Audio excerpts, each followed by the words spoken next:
Good morning, everyone. Welcome to Black Logic. So for your news update today, we'll be covering Kyiv endures its worst drone strike ever, coinciding suspiciously with a Trump-Putin phone call. Hamas is negotiating internal before deciding on a ceasefire. ICE agent filmed urinating on school grounds in California has sparked statewide outrage, and tariffs have inflicted real economic damage, slowing growth and raising costs for U.S. households and businesses. The megabill, also known as the One Big Beautiful Bill, is deeply divided territory.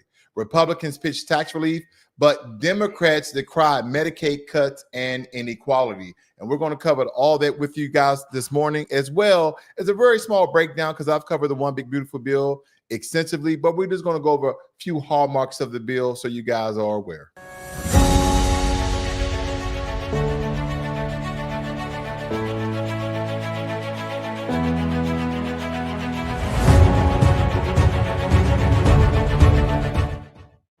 Now, before we jump right into this particular story here, your news update, we're going to give you some graphics concerning the bombing after President Trump and President Putin got off a phone call.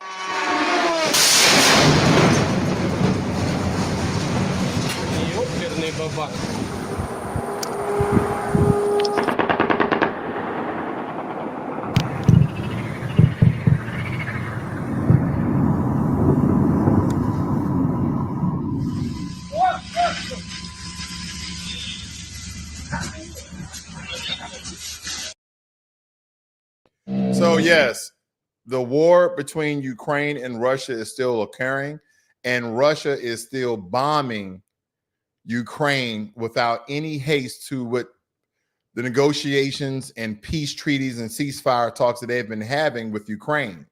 Russia launched its most devastating aerial assault on Kyiv since war began quite some time ago. 539 drones and 11 missiles struck the city, killing one and injuring at least 23 other people. The attack demolished or damaged about 40 apartment buildings, schools, railway infrastructure, and medical facilities. And these things are still occurring very rapidly in that region. And do not forget, just the other day, President Trump called back a supply truck or supplies being transported to Ukraine. So now Ukraine is in bed with the European nation, those NATO nations, in order for them to supply and backfill them with the military equipment they need to, again, ward off the Russian invaders. And that's what some people are stating, that America should really be hands off with this war. This is a European country. They have European nations. They should be supporting themselves because, again, look at the current state economically when it comes to America. Now, these medical facilities in Ukraine across multiple districts are all occurring just after a phone call between President Trump and Russian President Vladimir Putin. Ukrainian officials condemned the strike as massive and cynical, urging stronger international pressure. A Chinese component found in a drone raised further concerns amid an abrupt pause in U.S. air defense deliveries to Ukraine. And this is something I've been informing you guys for a very long time. Russia, China, India, North Korea, a lot of those countries are allies, and they trade technologies as well as military equipment because, again, Russian stockpile of drones and missiles are running low as well. So now they're leaning on some of their allies. And again, we're indifferent between the relationship that we have with China. But nonetheless, China seems as though, allegedly, because of the components of these drones, as if they are funding, fueling, and equipping Russia to, again, to pound and unfortunately decimate Ukraine. I'll keep you guys updated when it comes to Ukraine and Russia conflict that's been going on for quite some time. And unfortunately, thousands of people have been harmed and or killed.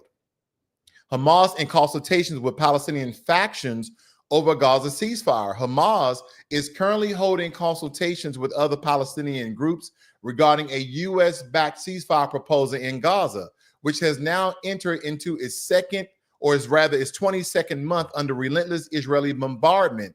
The group says it will issue a final decision publicly once discussions conclude. Reports suggest Hamas is seeking guarantees of a permanent end to hostilities before committing. Now, it's something very notable to inform you guys that Benjamin Netanyahu, Prime Minister of Israel, state that if we sign this cease deal, Hamas can be no more. But Hamas is also the same group that is fostering the ceasefire deal, with America being the middleman, being the mediator, so to speak. So they want this group of maybe anywhere from 15 to 30,000 fighters or militia, as some people are stating, terrorist group, to disband, to put down their arms. I don't know if that's going to occur, or even if they do, is Israel going to find a reason still to go after Hamas, still attack Hamas terrorist groups or militias or factions within the region of Gaza and or Palestine? These are the questions that I know that a lot of Americans have, because again, regardless of what the American people want, regardless of what the survey says, regardless of what the research and all these studies that people are showing, that majority of Americans do not want to continue to fund a war between Hamas and Israel. Regardless of what the American people are saying, the U.S. government, the Trump administration, is still funding and supporting Israel. So again, some people will say, no, we shouldn't fund Ukraine, but we should fund Israel. No, we should fund Israel, but we shouldn't fund Ukraine. And then people like myself say, well, if it's hurting the Americans, if it's hurting the American economy, then we should definitely draw it back and take a second look at the support that we're giving to certain countries, especially when Israel, unprovoked, fired missiles and drones at Iran, which is a very large company, 92, 93 some odd million people, compared to Israel, 9 million people. That's something to take, is really something to take into account and really think about some of the support that the American government has garnered to different countries in their battles and conflicts around the country. So I want to definitely make you guys aware of that as well. Now, in Pico Riviera, California, the El Racho Unified School District has demanded a federal investigation after surveillance footage showed approximately 10 ICE agents and CBP agents urinating on grounds of Rubal Salazar High School on June 17th in broad daylight. The high school campus is adjacent to a park, elementary school, and preschool where summer classes were in session. District officials allege unlawful trespass, potential lewd conduct under California law, given minors nearby, and call for actions from Homeland Security Secretary Kristi Noem. Local leaders describe the behavior as a disgrace to community dignity. Let's be neutral. I try to be neutral here on Black Logic. I don't want to take sides when it comes to this. If they were on school grounds, and given that school and children were in session, I can understand the backlash from this. Now, me being a prior military member of 20 years, I understand the mindset of people who are in the field training or exercise on a current mission. They may not have porta johns or porta potties. They may not have porta johns where they can go in on ground. So they probably try to find some place where they can just urinate. But when you really think about this, I don't know why they would urinate on school grounds while classes were in sessions. I don't know why they wouldn't go maybe a half a mile down the street. Anyway, they didn't have the proper facilities on ground, but peeing on school grounds while children were in session, again, does violate some state laws, okay? Because it is a sense of indecent exposure, lewd conduct. So again, I'm very neutral about this story, but nonetheless, I am taking the side that this was very inappropriate. Me being a military, a former military member myself, I've urinated all sorts of places. Let's just say that. All right. Not all the times when you're on mission or in training, you have proper facilities to use the bathroom, but they said that the world is your urinating place. Okay. That the world is your bathroom in some regards. It's a joke. It's a joke that some military members use. Not all. People in my unit use it. Some of my units use it like, hey, where's the bathroom? And they're like, we're out here in the jungle. We're out here in the woods. We're out here in the desert. We're out here wherever you want to go. Just cover it up. Like, dig a foxhole, or, cover it up with sand or dirt or trees or logs, or dig a little hole. We used to do that with an e-tool. We had an e-tool, a little small shovel. You unfold, you dig a little as they call a cat hole. You poop in that cat hole and you cover it up. So again, if you're doing this on school grounds, then it's very, very indecent. So I do want to point that out as well. Okay. So on to your next. And this is something that I know is near and dear a lot of people's heart because it's dealing with your bottom line, is it not? What the tariffs have really done to the U.S. economy. Multiple economic analysis show that the Trump-era tariffs implemented in April have caused real harm already, and here we are in July. Real GDP is projected to decline by around 0.6% long term, with short-run slowdowns of 0.5% in 25 leading into 26, and exports down over 10% to 18% depending on the scope. Median household purchasing power has dropped roughly $3,800, with middle income lifetime losses estimated at $22,000, and wages down 5% and GDP down 6%. Businesses and investors uncertainly increase, markedly triggering declines in equity markets and capital inflows.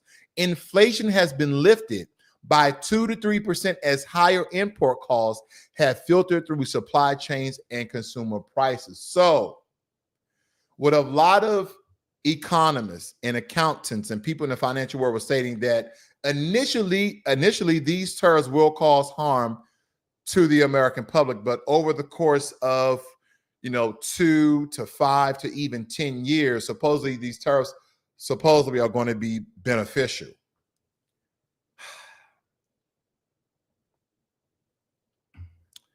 When I think about how tariffs have affected the house market, I look at my very same neighborhood. There's about 5 or 6 homes on my block, especially when my block wraps around the corner. They have been on sale. They've been trying to sell their home for the past 3 to 6 months, and they have not been budging. They've been doing open housing, and these are really nice homes, ladies and gentlemen. They're really nice homes, but they can't sell them. They can't sell them. The market is airtight right now. People are really penny pinching, as you should. And here's the thing: when the market is up, you should be penny pinching. When the market is down, you should be penny pinching. That's why you always keep enough money on reserves in case of harsh times like this.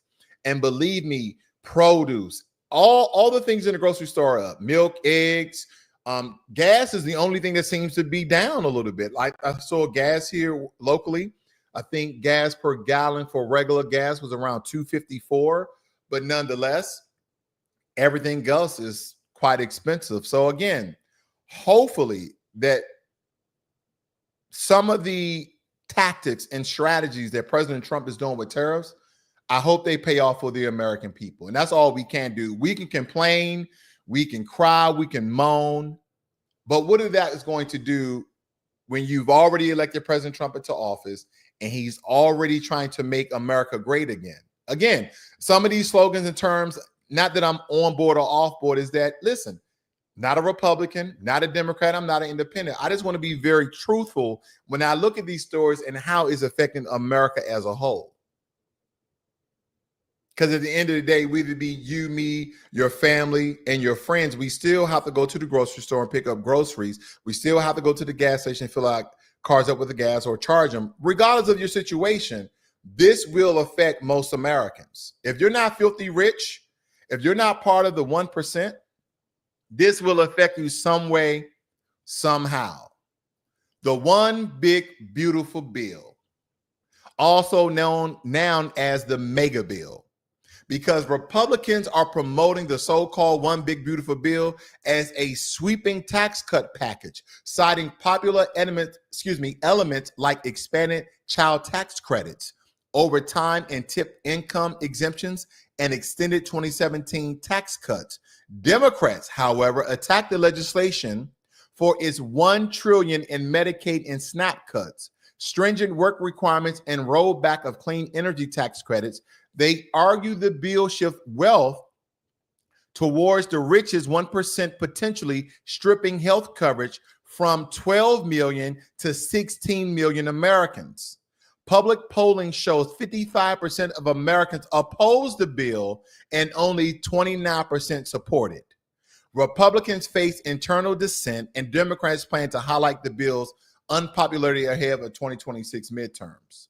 I want to know what you guys think about this bill. Do you believe that this bill is going to be great for America? Do you believe that this bill is going to be prosperous for America? Or do you believe this is going to be disastrous for America? This is going to be devastating to America. Like this bill is just an abomination, as Elon Musk stated. Because when I look at the bill in totality, there's a lot of loopholes and overlaps that in some regards, the One Big Beautiful Bill will help people who are filthy rich, people who make above $50,000, married families with children. But when it comes to single people who make under $50,000, it seems as though those people are going to be hurt the most. Those people are going to feel the pinch and the pain more so than people who make over $50,000 who are married with children, and mostly children under 8 years of age.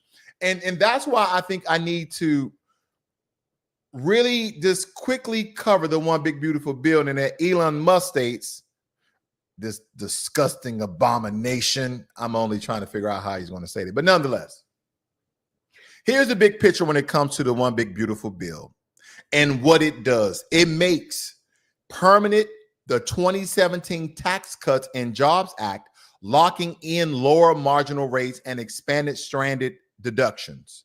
It eliminates, it takes away taxes on tips, overtime, and auto loan interest.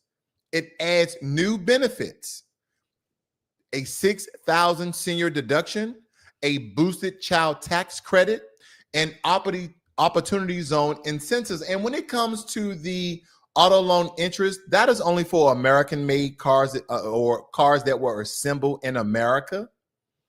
Okay, so that's very notable to know. And then when it comes to tips and overtime, I believe there's a cap at $10,000 and $25,000.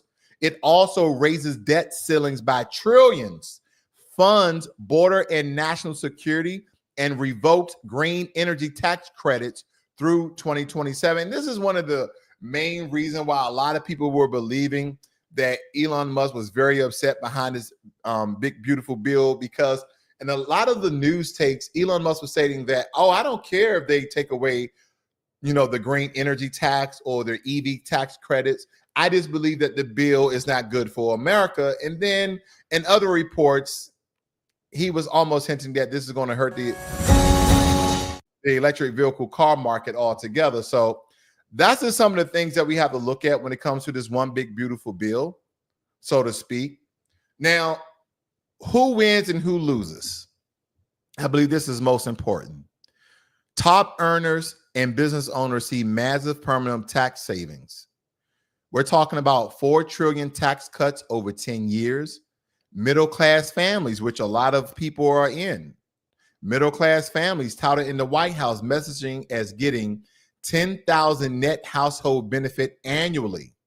Traditional energy and mining sectors, along with rural America and Main Street businesses, due to deregulation, full expensing, and weakened clean energy policies.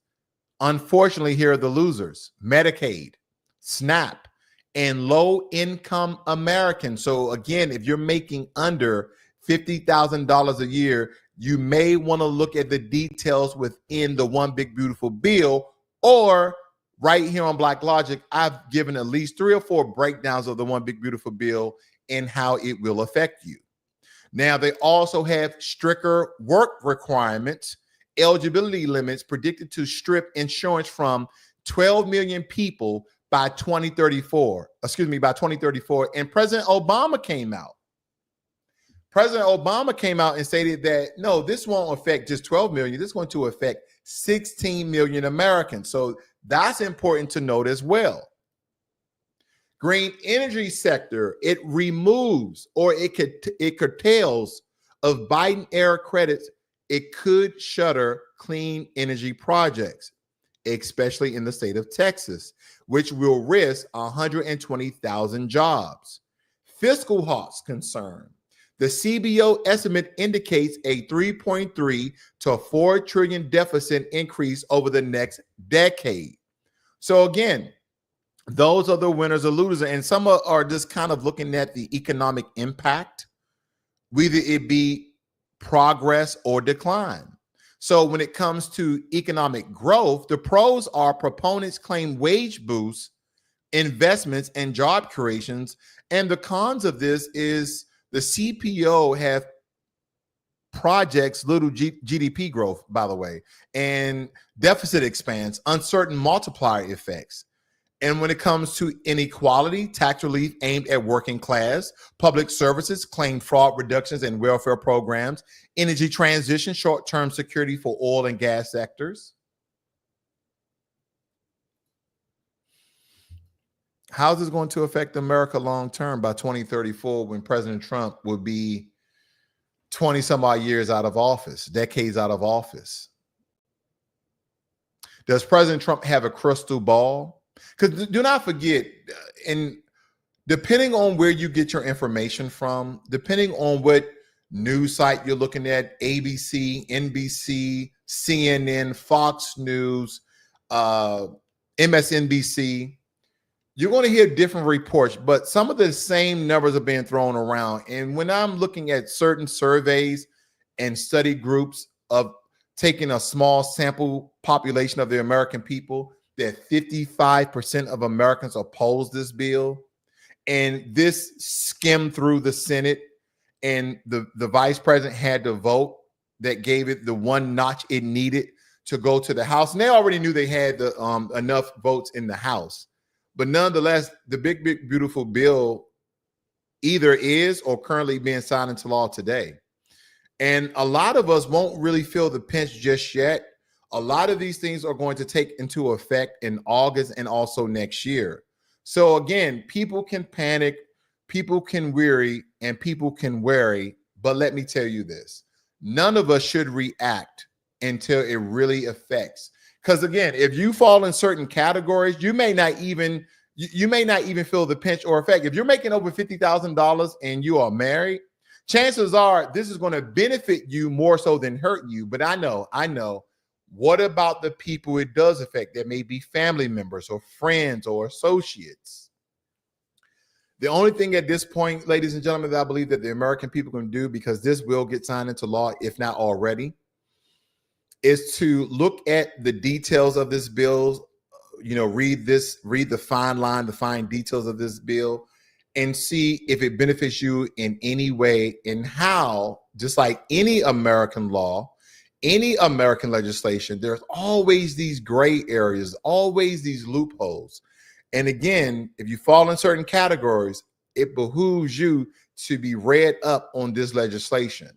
Again, I know that this legislation is over like 900 pages of just lawyer and political talk and wording. It's boring. I've read it a couple of times. I read it once. I'm not gonna lie. I read it once because it's a massive piece of legislation. It's like almost 1,000 pages.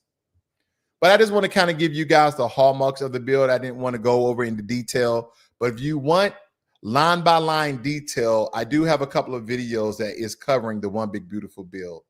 But you guys have a great and wonderful 4th of July. Happy Independence Day. And usually during Independence Day, I do something similar to the 4th of July, or What is the 4th of July to a Slave by Frederick Douglass. But today, I'm going to let everybody just sit and rest and study on no other than the one big beautiful bill.